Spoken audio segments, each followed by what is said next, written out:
आदाब नमस्कार, मैं हम्माद राशिद और आप लोग देख रहे हैं स्टूडेंट इन्फो। फ़िलहाल पीछे आप लोगों को यहाँ पे दिख रहा होगा आरसीए का बिल्डिंग। ये यूपीएससी या सिविल सर्विसेज आप मान सकते हैं इसको। लाखों लोगों का सपना होता है यहाँ आना। वैसे हमारे साथ बैठी हुई है, अभी मैं उनसे जानूँगा कि आखिर उनका नाम क्या है और यहाँ ये आरसीए में कैसे पहुँची और क्यों ये चाहती है कि आरसीए में और लोगों को आना चाहिए, या उनका जो सपना है सिविल सर्विसेज ख़ासतौर से यूपीएससी को लेकर आईएएस आईपीएस वगैरह, तो उनको क्यों आरसीए आना चाहिए। सबसे पहले मेरा नाम अरीबा नुमान है।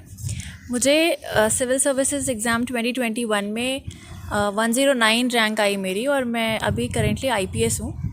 यहाँ मैं आई हूँ पिछले साल इंटरव्यू की प्रिपरेशन के टाइम पे, और यहाँ आना मेरा one of the best decisions था आरसीए में आना, क्योंकि यहाँ का जो माहौल है इट्स अनकम्पेरेबल। आप कहीं से भी कंपेयर करिए, जो भी जैसे कहते हैं ना ओल्ड राजेंद्र नगर या Mukherjee Nagar is Mecca of UPSC civil servants, but I believe this place is very different because the kind of support environment जो यहाँ मिलता है वो कहीं पे भी नहीं है। अच्छा ना, बहुत सारे लोगों का ऐसा मानना है कि आरसीए मतलब जो यूपीएससी की तैयारी कर रहे होते हैं उनकी ऑलमोस्ट 90% अगर तैयारी है तभी वो आरसीए क्वालिफाई कर पाते हैं। क्या ऐसी इसमें कुछ सच्चाई है? देखिए लिमिटेड सीट्स हैं ऑब्वियसली यहाँ पे, तो हमारा जो क्राइटेरिया है एग्ज़ाम कंडक्ट करने का, उसमें डेफिनेटली आपको थोड़ा प्रीलिम्स ओरिएंटेड पढ़ाई करके ही आना पड़ेगा। ऐसा नहीं है कि बिल्कुल आपको सब कुछ आना चाहिए, बट एग्ज़ाम का जो पैटर्न है वो इसी तरह से सेट है कि आपको प्रीलिम्स जैसे ऑब्जेक्टिव क्वेश्चंस आते हैं और आपको एक ऐसे लिखने को बोला जाता है, तो काइंड ऑफ थोड़ी बहुत प्रिपरेशन आपको पहले से करना चाहिए, पर उसके लिए आप बेसिक एनसीईआरटीज़ भी कर सकते हो। अच्छा, ये जो है आप बता रही है कि जो प्रीलिम्स बेस की तैयारी आपकी होनी चाहिए, उसके लिए आपका टाइम टेबल क्या था? मैं यहाँ पे आई थी अपने इंटरव्यू के लिए, जैसे मैंने बोला, तो मैंने एंट्रेंस तो दिया नहीं था, तो बट मैं यही बोलूँगी कि प्रीलिम्स के लिए आपको, जैसे आप प्रीलिम्स के लिए पढ़ते हैं वैसे ही आप यहाँ के लिए पढ़िए। तो उसमें आपको एनसीईआरटीज़ पढ़नी है बेसिक फॉर एग्जांपल अगर मैं हिस्ट्री से शुरू करूँ तो आपको आर.एस. शर्मा सर की एंशिएंट हिस्ट्री पढ़नी है, सतीश चंद्रा की मिडीवल हिस्ट्री पढ़नी है, फिर आपको स्पेक्ट्रम पढ़नी है मॉडर्न हिस्ट्री के लिए, आपको लक्ष्मीकांत पढ़नी है पॉलिटी के लिए, शंकर आईएएस की बुक आप इन्वायरमेंट के लिए पढ़िए, मृणाल सर की वीडियोस देख सकते हैं, या श्री राम की बुक पढ़ सकते हैं फॉर इकोनॉमी। और current affair is very important both for your UPSC civil services and also for cracking RCA का एंट्रेंस। तो आप हिंदू या द हिंदू या इंडियन एक्सप्रेस में से एक न्यूज़पेपर आप डेली बेसिस पे पढ़िए, that will be enough. Optional क्या था आपका? मेरा ऑप्शनल सोशोलॉजी था। अच्छा, तो उसके लिए आरसीए क्या रोल प्ले किया? ओके, हाँ, ख़ास करके ऑप्शनल में आरसीए ने बहुत बड़ा रोल प्ले किया, क्योंकि जब जब इंटरव्यू के लिए आ रहा था, मैंने आपका नाम अभी जस्ट 2 मिनट पहले बताया कि मैं इनका इंटरव्यू लेने जा रहा हूँ, तो उन्होंने बताया कि उनका ऑप्शनल ये है, और उनसे पूछना कि ऑप्शनल के लिए आरसीए का क्या रोल था उसमें। यहाँ पे क्या होता है कि बहुत ही डाइवर्स बैकग्राउंड के लोग एक साथ मिलते हैं। अभी किसी का मास्टर्स ही सोशोलॉजी में है, या किसी ने पहले अटेम्प्ट्स दिए हुए हैं इस ऑप्शनल में, तो हमें बहुत अच्छा सा एक नॉलेज बेस मिलता है डिस्कस करने को। बेसिकली आरसीए रन कैसे करता है कि यहाँ पे क्लासेस होती हैं, एंड सेकेंडली हम खुद अपने ग्रुप्स बनाते हैं based on our understandings and compatibility. तो जो क्लासेस होती हैं, जैसे इरफान उल्लाह सर यहाँ पे क्लास लेते हैं, तो उनकी क्लासेस बहुत ही अच्छी होती हैं, बहुत ही अच्छा मटेरियल प्रोवाइड करते हैं, और बहुत अच्छी अंडरस्टैंडिंग डेवलप होती है हमारी कंटेंट को लेके। सेकेंडली हम जो ग्रुप्स बनाते हैं वो सबसे इंपॉर्टेंट है, उसमें बैठ के हम कॉन्सेप्ट्स को समझते हैं, हम एक दूसरे की नोट्स को शेयर करते हैं। मान लीजिए मेरे पास किसी टॉपिक में कम कंटेंट है, सामने वाले के पास ज़्यादा कंटेंट है, तो हम एक्सचेंज करते हैं, फिर हम बैठ के आंसर राइटिंग करते हैं प्रैक्टिस, तो उससे बहुत ज़्यादा अच्छा डेवलपमेंट होता है अंडरस्टैंडिंग का और आंसर राइटिंग का। तो इस तरह से आरसीए मदद करता है। आरसीए मदद करता है। अगर मैं बात करूँ ना कि बहुत सारे लोगों ना सपना ही रह जाता है आरसीए आना, और वो एंट्रेंस एग्ज़ाम देते हैं और वो बाहर ही रह जाते हैं, तो उनके लिए क्या मैसेज होगा? उन्हें किन चीज़ों पे फोकस करना चाहिए ताकि वो आरसीए के एंट्रेंस एग्ज़ाम को क्वालिफाई करके यहाँ आ सके? देखिए आरसीए ने अपना एक अच्छा स्टैंडर्ड बना रखा है, उसी वजह से इसका जो एंट्रेंस है ना वो एक अच्छे क्वालिटी लेवल पे होता है। तो उसके लिए आपको एस्पिरेशनल होना ज़रूरी है, और आरसीए के लिए आपको क्या करना है, जैसे मैंने अभी बुक लिस्ट बताई है ना, आप उस बुक लिस्ट को अगर आप एटलीस्ट 60-70% भी कवर कर पाते हैं, सो you will have a good chance. So first of all, जब आप कॉलेज में हैं या आप जब भी प्रिपेयर कर रहे हैं, आपको लग रहा है आरसी जाना चाहिए, तो उसके एटलीस्ट 3-4 महीने पहले से आप थोड़ा डेडिकेटेडली इसी चीज़ के लिए पढ़िए। अपना दिन का टाइम टेबल इस तरह से बनाइए कि आप आरसीए के एग्ज़ाम के लिए या फॉर दैट मैटर प्रीलिम्स के लिए आप डेली 7-8 घंटे निकाल रहे हो। तो उन बुक्स को पढ़ के और इतना डेडिकेटेड टाइम देके आपका हो जाएगा। अच्छा, मैं ना आपसे सिंपल क्वेश्चन करूँ कि मैं ना, मेरा कोई सिविल सर्विस बैकग्राउंड नहीं है या मैं किसी भी तरीके का मेरा वो नहीं है, एम नहीं है, तो आप मुझे क्यों कहेंगे कि आप RCA आइए, या अगर मेरा थोड़ा सा भी मूड होता है ना कि मुझे सिविल सर्विस की तरफ जाना है, तो आप RCA मुझे क्यों सजेस्ट करेंगी? कोई रीज़न ख़ास? बिल्कुल। ये जो सिविल सर्विस एग्ज़ाम है ना, इसे हम कहते हैं it is mother of all exams, because ये आपका मेंटल स्ट्रेंथ को चेक करता है। आपको लिटरली आपसे इतने सालों में ये सब कुछ ले लेता है, बहुत सारे सैक्रिफाइसेस, और आपको बहुत हार्डशिप से जाना पड़ता है। कभी आप इंटरव्यू से बाहर हो जाते हो, राइट, कभी आप प्रीलिम्स 4 साल क्लियर नहीं कर पा रहे होते हो, तो मेंटल स्ट्रेंथ हमारी बहुत ज़रूरी है। RCA उस पर काम करता है। I believe, personally speaking, it's very good for your overall satisfaction. Stress आपका नहीं रहता, क्योंकि आप कहीं और रहोगे ना, आपके जेब से 20,000 25,000 महीने के जाएंगे ही जाएंगे। RCA में ऐसा नहीं है, बहुत ही नॉमिनल फ़ीस है।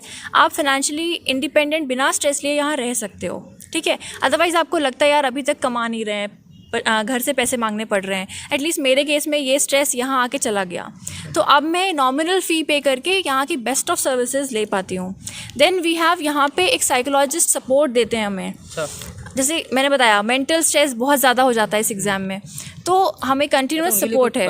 प्रॉपर टीम है क्या, मतलब कोई लोग है इस तरीके से? RCA एडमिनिस्ट्रेशन ने एक साइकोलॉजिस्ट अपॉइंट किया हुआ है हमारे लिए, तो हम एनोनिमसली जाके उनसे बात कर सकते हैं, मिल सकते हैं जब भी हमें चाहिए कि हमें नहीं हो पा रहा है एग्ज़ाम में कुछ, या कुछ गड़बड़ हो रहा है, हमारे मेंटल स्ट्रेस बढ़ रहा है, तो we can meet that person. और उसके बाद यहाँ पे हमारे पास गेम्स बहुत सारे हैं, like we have TT here, carrom here, और आपस में हम लोग ऑर्गेनाइज़ करते रहते हैं कुछ गेम्स वगैरह, कुछ छोटी मोटी पार्टी ऑर्गेनाइज़ करते रहते हैं। तो क्या होता है, हम बैलेंस कर लेते हैं यहाँ पे अपनी प्रेपरेशन को अपनी अदर लाइफ से। तो यहाँ पे प्रेपरेशन मतलब एक बड़ा मॉन्स्टर बन के नहीं रहती है कि आप पूरे दिन सिर्फ उसी दिमाग में, आपके दिमाग में वही चलता है। So you will have enough breaks here, तो मेंटल स्ट्रेस हमारा कंट्रोल रहता है। अच्छा, आप इंटरव्यू के टाइम आई थी लास्ट ईयर RCA में, तो वो इंटरव्यू के लिए मतलब क्या रोल रहा है RCA का? सो मेरे इंटरव्यू में मार्क्स थे 193। बस रुकूंगा, सॉरी, उससे पहले आप इंटरव्यू तक पहुंची थी RCA में आने से पहले? नहीं, ये मेरा फर्स्ट इंटरव्यू था यहाँ पे। अच्छा, फर्स्ट इंटरव्यू कॉल थी, तभी मैं यहाँ पे आई थी। तब उसके बाद RCA क्या? यस, तो मेरे नंबर थे 193, which is amongst the highest, and इसका क्रेडिट मैं पूरा RCA को देती हूँ, क्योंकि देखिए अकेले रह के आप प्रीलिम्स पढ़ लोगे, मेंस पढ़ लोगे, पर इंटरव्यू डिमांड करता है आपको इंटरेक्ट करना।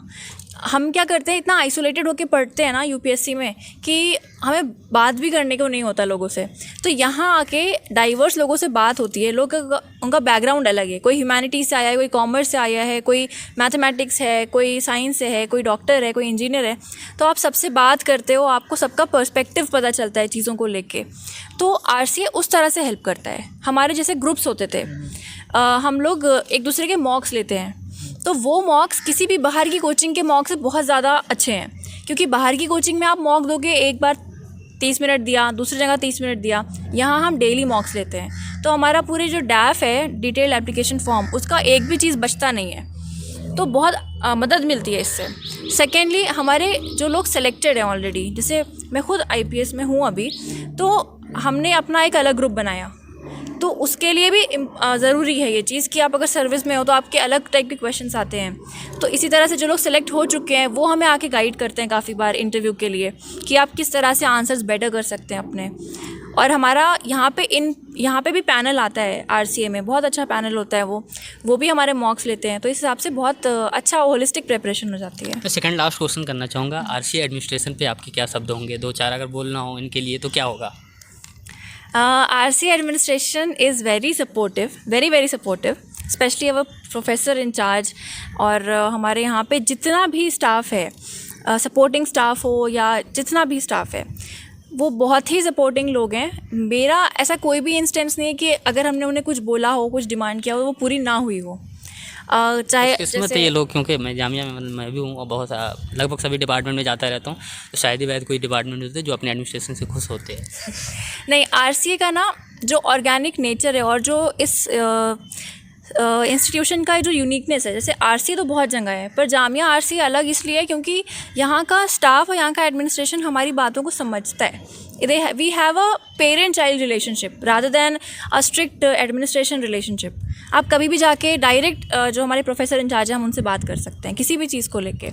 तो that is what makes RCA unique. Last question ये है कि क्या आपका लास्ट मैसेज क्या होगा RCA एस्पिरेंट्स के लिए? RCA एस्पिरेंट्स के लिए यही है कि आपने बहुत अच्छी चीज़ एस्पायर की है RCA, जामिया RCA आना। यहाँ पे मेरा जो ओवरऑल रहा है 1 साल में 1.5 साल में, वो यही है कि यहाँ इस जगह से ज़्यादा सिलेक्शन मैंने देखा ही नहीं। मतलब इस जगह से ज़्यादा बच्चों ने इंटरव्यू शायद कभी दिया ही नहीं इकट्ठा। 40-50 लोग बैठ के एक साथ इंटरव्यू की प्रिपरेशन करते हैं, ऐसा और कहीं पॉसिबल ही नहीं है। आप ढूंढोगे अगर ORN में, मुखर्जी नगर में एक आध 2 लोग कहीं आपको इंटरव्यू के मिलेंगे, यहाँ आपको पूरा झुंड है।